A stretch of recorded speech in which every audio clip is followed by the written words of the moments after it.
Jimmy Haslam, Browns owner, yesterday.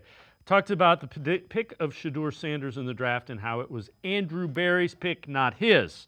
Louis Riddick, former front office type on ESPN's NFL First Take, talked about hearing that information and about how the Browns arrived at drafting Shedeur Sanders in the 5th round. In my opinion, they're saying that because he's sitting there saying, look, they didn't really have him ranked that high. They didn't think they were going to draft. I don't know who ultimately pulls the trigger on this. Here's the bigger issue. I don't even really care why he said what he said. This is what it tells me, though. What it tells me is that this young man is ice skating uphill. That's what it tells me.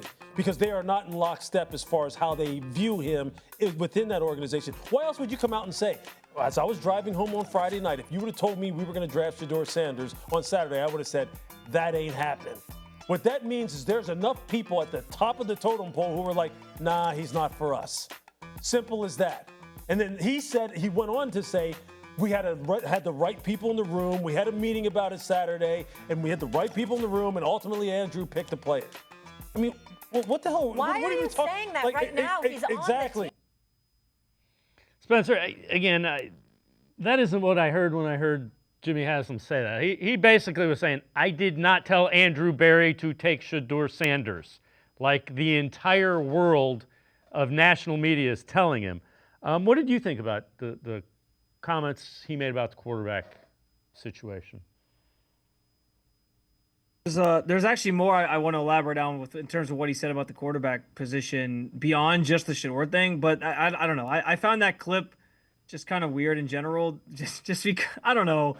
Like I'm with you, Dave. Like I think Jimmy Haslam has a certain reputation around the league, and so people and owners just do in general. So they become easy punching bags for people, and I think it's easy to be like, well, why would you say this now? He said it now because he was asked a question about it, and because he was trying to clarify.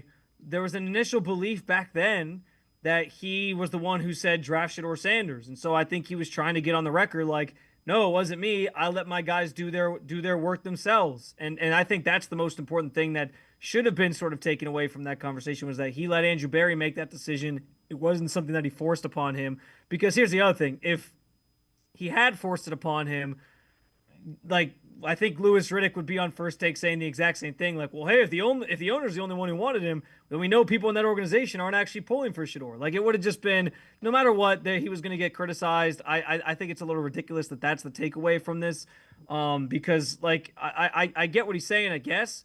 But I think ultimately the value just ended up being there, and they were like, let's pull the trigger. Andrew Berry even said the weekend of the draft that he didn't necessarily know they were going to come away with 2 quarterbacks, and they didn't know they were going to come away with Shedeur Sanders. But by the time he got to the 5th round, he was still there. The value was just too good to pass up, and so they did it. And like you could say that same thing if he had gotten drafted by any other team. You could have said the same exact thing.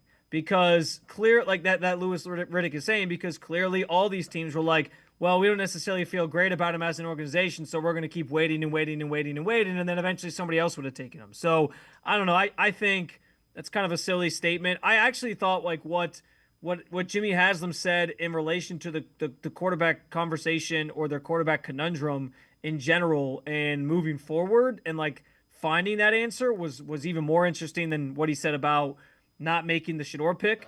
And what I mean by that is he alluded to multiple times like this idea of patience, right? Like this was going to take time to rebuild. It was going to take time to find this quarterback. At one point he put like a 2 to 3 year time frame on the concept of finding that quarterback. And I think like it's twofold. I think that again sort of reiterates that Andrew Berry and Kevin Stefanski are going to have time here to get this thing back on the tracks and find their eventual franchise quarterback that they'll be tied to. Which that's not news to us because we've been talking about that for a while. But because he basically doubled down on what he said at the owners' meetings back in March. But then also it kind of suggests that they don't really know that either quarterback in this room right now of the rookies or even Kenny Pickett to a degree are their future, and that they're keeping an open mind about it. But that they have positioned themselves. And Jimmy also mentioned like continuing to prioritize accumulating draft picks for next year. So all that sort of points to me or says to me is, hey, we don't necessarily think we have that quarterback in this room right now. So we'll have to see how things go, and that they have all eyes on 2026 to potentially find that guy. And this is an interesting quarterback class coming out next year, so it's kind of easy to get infatuated with the names that are out there. But I found that kind of interesting because while all of us kind of debate, should Shedeur be the starter, should Dylan be the starter, is one of these guys the future of the franchise? It kind of seems like the organization is already thinking about 2026 as the place where they'll actually find a quarterback.